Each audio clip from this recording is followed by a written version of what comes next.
राधे राधे, जय श्री कृष्णा। प्यारे दर्शकों, आप सभी का स्वागत है आपके अपने YouTube चैनल पर। आज का दिन आप सभी के लिए सुखद और मंगलकारी रहे, ऐसी हम कामना करते हैं।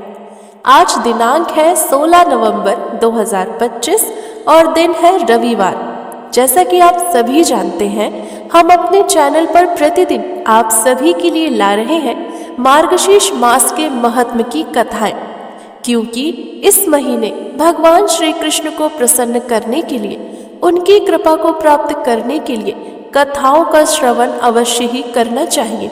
और इसी श्रृंखला में आज हम सभी सुनेंगे मार्गशीर्ष मास के महत्व की 11वें अध्याय की कथा। क्योंकि आज दिन रविवार है और रविवार का दिन भगवान सूर्य देव की पूजा अर्चना उपासना के लिए होता है, इसीलिए सर्वप्रथम हम लोग सुनते हैं सूर्य देव की एक पौराणिक कथा। उसके बाद हम लोग श्रवण करेंगे मार्गशीर्ष मास के महत्व के अध्याय को। प्राचीन काल की बात है, एक बूढ़ी माई रहती थी। वह नियमित रूप से रविवार का व्रत करती। रविवार के दिन सूर्य उदय से पूर्व उठकर वह बूढ़ी माई स्नानादि से निवृत्त होकर आंगन को गोबर से लीपकर स्वच्छ करती। उसके बाद सूर्य भगवान की पूजा करती तथा कथा सुनकर सूर्य भगवान को भोग लगाकर दिन में एक ही समय भोजन किया करती। इसी तरह रविवार का व्रत करती। सूर्य भगवान की कृपा से बूढ़ी माई को किसी प्रकार की कोई चिंता और कष्ट नहीं था। उनका घर धन्य धान्य से भरा हुआ था। उस बुढ़िया को सुखी देखकर उसकी पड़ोसन उससे बहुत जलती थी। बुढ़िया रोजाना पड़ोसी के आंगन में बंधी हुई गाय का गोबर लेकर आती और अपना घर लीपती थी। शनिवार के दिन रात को पड़ोसन ने अपनी गाय को घर के भीतर बांध दिया ताकि अगले दिन बुढ़िया अपने घर को गोबर से ना लीप सके। रविवार को गोबर ना मिलने से बुढ़िया अपना आंगन लीप नहीं सकी। आंगन ना लीप पाने के कारण उस बुढ़िया ने सूर्य भगवान को भोग भी नहीं लगाया और उस दिन स्वयं भी भोजन नहीं किया। सूर्य अस्त होने पर बुढ़िया भूखी प्यासी ही सो गई। रात्रि में सूर्य भगवान ने उसे स्वप्न में दर्शन दिए और व्रत न करने तथा उन्हें भोग न लगाने का कारण पूछा। तब उस बूढ़ी माई ने बहुत ही करुण स्वर में पड़ोसन के द्वारा घर के अंदर गाय बांधने और गोबर न मिलने की बात बताई। तब सूर्य भगवान ने अपने अनन्य भक्त उस बूढ़ी माई को परेशानी का कारण जानकर उसके सभी दुख दूर करते हुए कहा, हे माता, तुम प्रत्येक रविवार को मेरी पूजा और व्रत करती हो, इसीलिए मैं तुमसे बहुत प्रसन्न हूँ और तुम्हें ऐसी गाय प्रदान करूँगा जो तुम्हारे घर आंगन को धन्य धान्य से भर देगी, तुम्हारी सभी मनोकामनाओं को भी पूरा करेगी। स्वप्न में उस बुढ़िया को ऐसा वरदान देकर सूर्य भगवान तो अंतर ध्यान हो गए। प्रातःकाल सूर्य उदय से पूर्व उस बुढ़िया ने आंखें खोली तो अपने घर के आंगन में एक सुंदर गाय और बछड़े को देखकर हैरान हो गई। गाय को आंगन में बांधकर उसने जल्दी से उसे चारा लाकर खिलाया। पड़ोसन ने उस बुढ़िया के आंगन में बंधी हुई सुंदर गाय और बछड़े को देखा तो वह उससे और अधिक जलने लगी। तभी गाय ने सोने का गोबर दिया। गोबर को देखते ही पड़ोसन की आंखें तो फटी की फटी रह गईं। पड़ोसन ने जब उस बुढ़िया को आसपास ना पाकर तुरंत उस गोबर को उठाया और अपने घर ले गई तथा अपनी गाय का गोबर वहां पर लाकर रख दिया। सोने के गोबर से पड़ोसन कुछ ही दिनों में धनवान हो गई। गाय प्रतिदिन सूर्य उदय से पूर्व सोने का गोबर करती और बुढ़िया के उठने से पहले ही पड़ोसन उस गोबर को उठाकर ले जाती। बहुत दिनों तक बुढ़िया को सोने के गोबर के बारे में कुछ पता ही नहीं चला। बुढ़िया पहले की तरह हर रविवार को भगवान सूर्य देव का व्रत करती और कथा सुनती। सूर्य भगवान को जब पड़ोसन की चालाकी का पता चला तब उन्होंने एक दिन तेज आंधी चलाई। आंधी का प्रकोप देखकर बुढ़िया ने अपनी गाय को घर के भीतर बांध लिया। अब पड़ोसन सोने का गोबर ना ले जा सकी। सुबह उठकर बुढ़िया ने सोने का गोबर देखा तो उसे बहुत आश्चर्य हुआ। उस दिन के बाद बुढ़िया गाय को घर के भीतर ही बांधने लगी। सोने के गोबर से कुछ ही दिनों में वो बुढ़िया बहुत धनी हो गई। बुढ़िया के धनी होने से पड़ोसन और बुरी तरह जल भुनकर राख हो गई। अब की बार उसने अपने पति को नगर के राजा के पास भेजा और बुढ़िया के पास सोने का गोबर देने वाली गाय के बारे में बताया। तब राजा ने अपने सैनिकों को भेजकर बुढ़िया की गाय लाने का आदेश दिया। सैनिक बुढ़िया के घर पहुंचे। उस समय बुढ़िया सूर्य भगवान को भोग लगाकर स्वयं भोजन ग्रहण कर रही थी। राजा के सैनिक जबरदस्ती गाय और बछड़े को महल की ओर ले चले। बुढ़िया ने प्रार्थना की, बहुत रोई, बहुत चिल्लाई, लेकिन राजा के सैनिकों ने उसकी एक बात नहीं मानी। गाय और बछड़े के चले जाने से बुढ़िया को बहुत दुख हुआ। वे दिन उसने ना कुछ खाया और ना ही पिया। भूखी प्यासी सारी रात सूर्य भगवान से गाय और बछड़े को लौटाने के लिए प्रार्थना करती रही। गाय देखकर राजा तो बहुत खुश हुआ। सुबह जब राजा ने सोने का गोबर देखा तो उसके आश्चर्य का तो ठिकाना ही नहीं रहा। उधर सूर्य भगवान को भूखी प्यासी बुढ़िया को इस तरह प्रार्थना करते देख उस पर बहुत दया आई। उसी रात सूर्य भगवान ने राजा को स्वप्न में कहा, हे राजन, बुढ़िया की गाय और बछड़ा उसे तुरंत लौटा दो, नहीं तो मैं तुम पर विपत्तियों का पहाड़ तोड़ दूंगा। तुम्हारे राज्य में भूकंप आएगा, तुम्हारा महल नष्ट हो जाएगा। सूर्य भगवान के स्वप्न से बुरी तरह भयभीत होकर राजा ने प्रातः उठते ही गाय और बछड़ा उस बुढ़िया को लौटा दिया। राजा ने अपनी तरफ से बहुत सारा धन देकर बुढ़िया से अपनी गलती की क्षमा याचना करी। तब राजा ने पड़ोसन और उसके पति को इसकी दुष्टता के लिए दंड भी दिया। इसके बाद राजा ने राज्य में घोषणा कराई कि सभी स्त्री पुरुष रविवार का व्रत रखेंगे। जनता ने भी ऐसा ही किया, रविवार का व्रत रखने लगे। सभी लोगों के घर में धन धान्य से भर गए, चारों ओर खुशहाली छा गई। सभी लोगों के शारीरिक कष्ट दूर हो चुके थे। निसंतान स्त्रियों की गोद भर गई। राज्य के सभी स्त्री पुरुष सुखी पूर्वक अपना जीवन यापन करने लगे। बोलिए सूर्य भगवान की जय, भगवान श्री गणेश की जय, माता लक्ष्मी और श्री हरि नारायण की जय। आइए अब हम सब लोग मिलकर श्रवण करते हैं मार्गशीर्ष मास के महत्व की 11वें अध्याय की कथा। भगवान नारायण कहते हैं, हे नारद, एक दिन नंद रानी यशोदा स्नान करने के लिए यमुना तट पर गई। इधर मधुसूदन श्री कृष्ण दही माखन आदि से भरे पूरे धर को देखकर बड़े प्रसन्न हुए। घर में जो दही, दूध, घी, तर्क और मनोहर मक्खन रखा हुआ था वह सब आप भोग लगा गए। छकड़े के ऊपर जो मधु, मक्खन और स्वास्तिक लदा था उसे भी खा पीकर आप कपड़ों से मुंह पोंछने की तैयारी कर रहे थे। इतने में ही गोपी यशोदा नहाकर अपने घर लौट आई। उन्होंने बाल कृष्ण को देखा। घर में दही, दूध आदि के जितने मटके थे वे सभी फूटे और खाली दिखाई दिए। मधु आदि के जो बर्तन थे वे भी एकदम खाली हो चुके थे।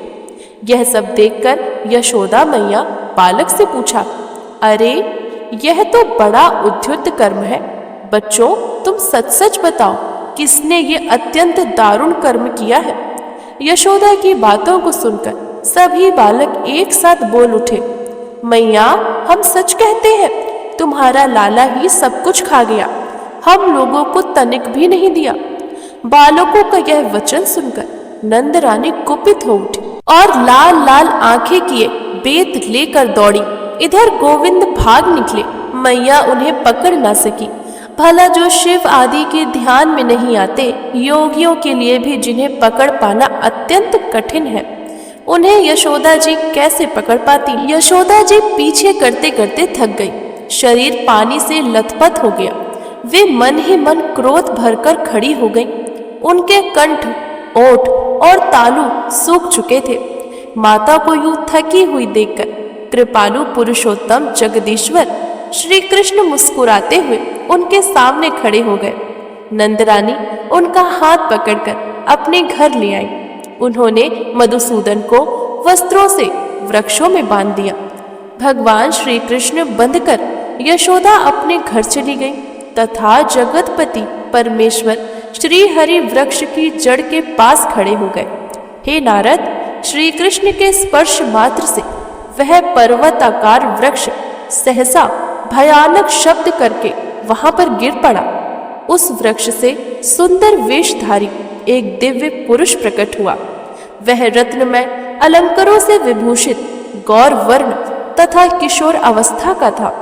सुवर्णमय श्रृंगार से विभूषित जगदीश्वर श्री कृष्ण को प्रणाम करके वह दिव्य पुरुष मुस्कुराता हुआ दिव्य रथ पर आरूढ़ हुआ और अपने घर को चला गया। वृक्ष को गिरते देख व्रजेश्वरी यशोदा भय से त्रस्त हो उठी। उन्होंने रोते हुए बालक श्याम सुंदर को उठाकर अपनी छाती से लगा लिया। इतने में ही गोकुल के गोप और गोपियां उनके घर आ पहुंची। वे सब की सब यशोदा को फटकार लगाने लगी। उन्होंने प्रसन्नता पूर्वक शिशु की रक्षा के लिए शांति कर्म किया। तब सभी गोपियां यशोदा से कहने लगी, हे नंदरानी, अत्यंत वृद्ध अवस्था में तुम्हें ये पुत्र प्राप्त हुआ है।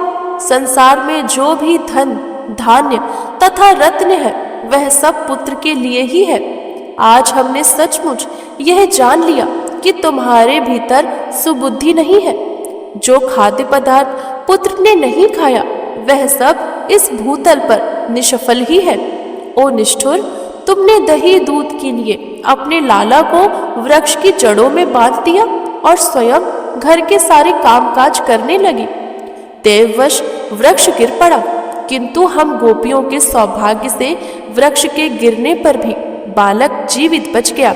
अड़ी मूढ़, यदि बालक नष्ट हो जाता तो इन वस्तुओं का क्या प्रयोजन था। श्री नंद जी ने यशोदा को उलाहना दी।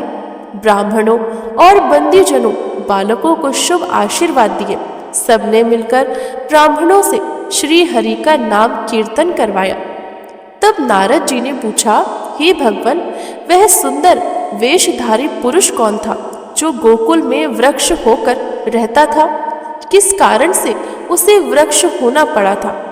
तब भगवान नारायण बोले, एक बार कुबेर पुत्र नलकूबर अप्सरा रंभा के साथ नंदन वन में चला गया।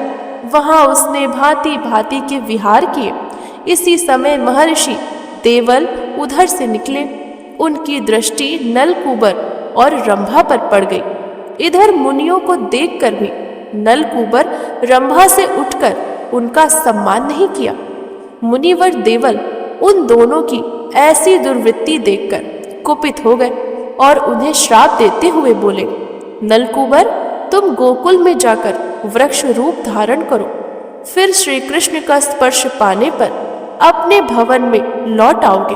और रंभा, तुम भी मनुष्य योनि में जन्म लेकर राजा जन्मेजय की सौभाग्यशालिनी पत्नी बनो। अश्वमेघ यज्ञ में इंद्र का स्पर्श पाकर तुम पुनः स्वर्ग में चली जाओगी।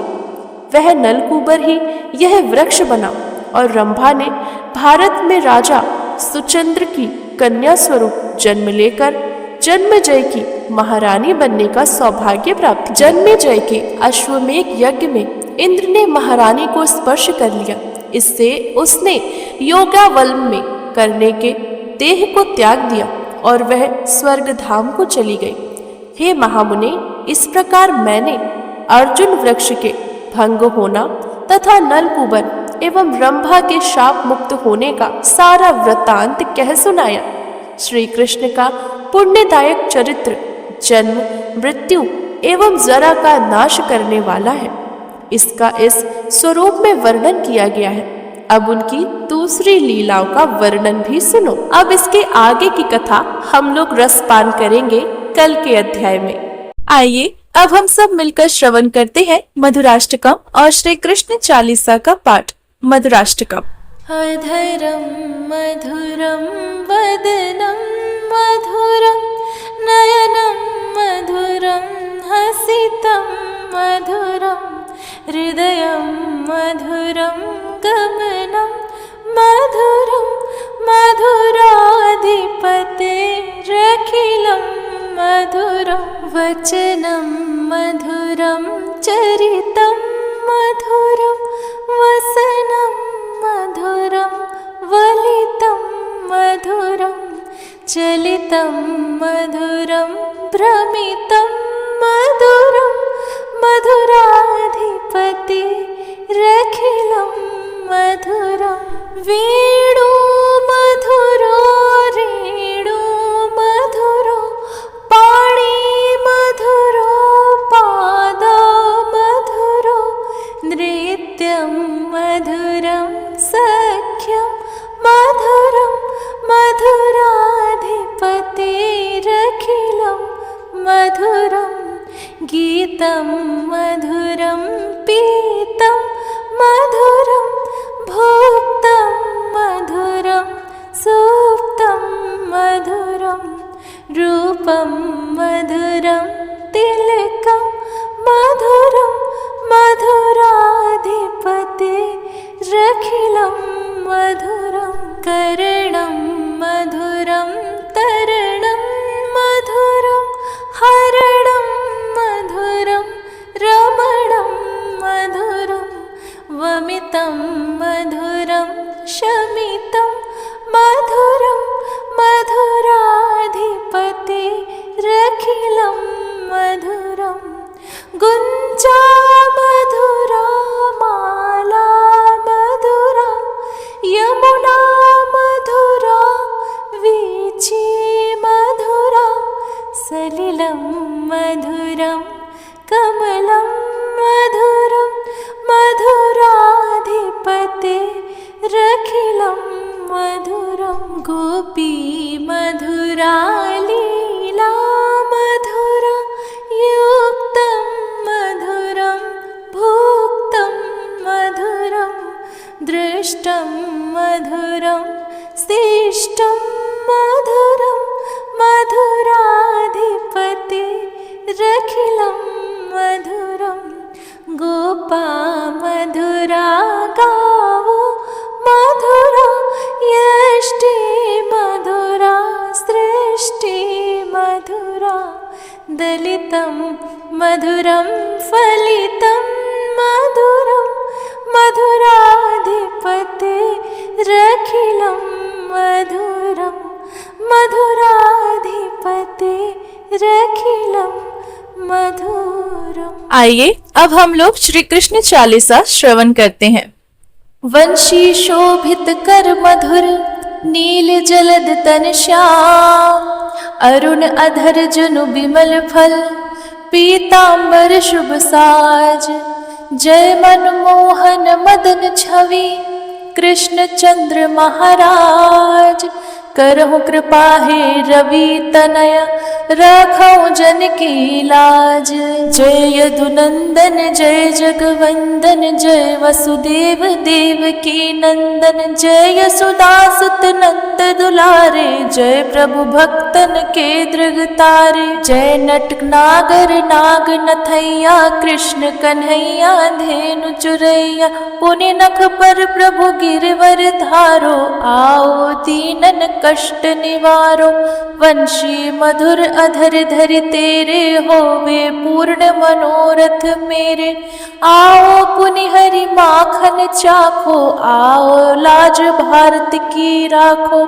गोल कपोल चुबक अरुणाए मृदु मुस्कान मोहिनी डारे रंजित राजीव नयन विशाला मोर मुकुट वैजंती माला कुंडल श्रवण पीत पट आछे काटी किंकड़ी काछन काछे नील जलज सुंदर तनु सोहे छविल किशोर नर मुनि मन मोहे मस्तक तिलक अलंक धुरधारे आवो कृष्ण बांसुरी वारे करि पै पान पूत नहीं तार्यो अका बका कागासुर मार्यो मधुबन जलत अग्नि जब ज्वाला भय शीतल लखित नहीं नंद लाला सुरपति जब ब्रज चढ़ायो रिसाई, मसुर थाल वारे विषाई। लगत लगत ब्रज चहन बहायो, गोवर्धन नख धारी बचायो। लख जमुना मन भ्रम अधिकाई, मुख मह 14 भुवन दिखाई।